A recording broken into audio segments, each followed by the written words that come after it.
ಚುನಾವಣೆ ಫಲಿತಾಂಶದ ಬಗ್ಗೆ ಪ್ರದೀಪ್ ಈಶ್ವರ್ ಈಗ ಪ್ರತಿಕ್ರಿಯೆಯನ್ನ ಕೊಟ್ಟಿದ್ದಾರೆ. Pradeep Eshwar is back. ಸರ್ಕಾರದ ವಿರುದ್ಧ ಇಲ್ಲ ಸಲ್ಲದ ಆರೋಪ ಮಾಡಿದ್ರು. ಈಗ ಫಲಿತಾಂಶ ನೋಡಿ ಅಂತ ಹೇಳ್ತಿದ್ದಾರೆ. 3 ಕ್ಷೇತ್ರಗಳಲ್ಲಿ ಕಾಂಗ್ರೆಸ್ ಗೆಲ್ತಾ ಇದೆ.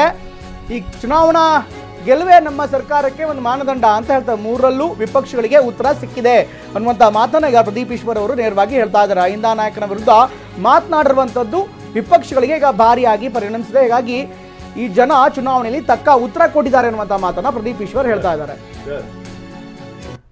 3 ಗೆಲ್ತೀವಿ ಅನ್ನೋ ವಿಶ್ವಾಸ ಮೊದಲಿಂದ ಇತ್ತು. 3 ಗೆಲ್ತಾ ಇದ್ದೀವಿ. ವಿಶೇಷವಾಗಿ ಚನ್ನಪಟ್ಟಣದ ಗೆಲುವು ಸರ್ವೆಗಳು ಬೇರೆ ಥರ ಇತ್ತು. ಆದರೂ ನಮ್ಮ ಯೋಗೇಶ್ವರನ್ನ ಗೆಲ್ತಿದ್ದಾರೆ. ಅವರ ಆ ಭಾಗದಲ್ಲಿ ನಾನು ಒಂದು 10-15 ದಿನ ಕ್ಯಾನ್ವಾಸ್ ಮಾಡಿದ್ದೆ. ಯೋಗೇಶ್ವರನ್ನ ಗೆದ್ದಿದ್ದಾರೆ. ವಿಶೇಷವಾಗಿ 3 ಕ್ಷೇತ್ರ ನಾವು ಗೆದ್ದಿದ್ದೀವಿ. ಇದರಿಂದ ಒಂದು ರಾಜ್ಯಕ್ಕೆ ಒಂದು ಸ್ಪಷ್ಟ ಸಂದೇಶ. ಸಿದ್ದರಾಮಯ್ಯ ಸಾಹೇಬ್ರನ್ನ, DK ಸಾಹೇಬ್ರನ್ನ ಏನು BJP ಅವರು ಟಾರ್ಗೆಟ್ ಮಾಡಿ ಮೂಡ ಅಂತ ಇಲ್ಲ ಸಲ್ಲದ ಆರೋಪ ಮಾಡಿ DK ಸಾಹೇಬ್ರನ್ನ ಇಲ್ಲ ಸಲ್ಲದ ಆರೋಪ ಮಾಡಿದ್ರು.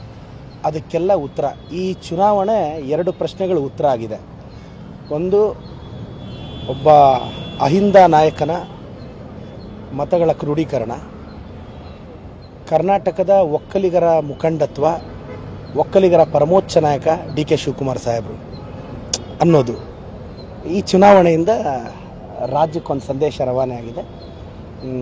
ಜೈ ಸಿದ್ದರಾಮಯ್ಯ, ಜೈ DK ಶಿವಕುಮಾರ್. 2 ಕ್ಷೇತ್ರ 2 ಮಾಜಿ ಮುಖ್ಯಮಂತ್ರಿಗಳಿದೆ. ಚನ್ನಪಟ್ಟಣ ಕುಮಾರಸ್ವಾಮಿ ಅವ್ರದ್ದು, ಅವರು ಬೇಸ್ ಅಂತಾರೆ. ಶಿಗ್ಗಾವಿ ಬಸವರಾಜ ಬೊಮ್ಮಾಯಿ ಅವ್ರದ್ದು ಅಂದರು. 2ರಲ್ಲೂ ಗೆದ್ದಿದ್ದೀವಿ. 3ರಲ್ಲೂ ಲೀಡ್ ಬರ್ತಾ ಇದೆ. DK ಸಾಹೇಬ್ರ ಜೊತೆ ಎಲೆಕ್ಷನ್ ಕ್ಯಾನ್ವಾಸ್ಗೆ ಹೋಗಿದ್ದೆ ಮೇಡಮ್. ಅವರು ಯೋಗೇಶ್ವರರು ಆ 1 ತಿಂಗಳು ಸುತ್ತಿದ್ದು ನೋಡಿದ್ರೆ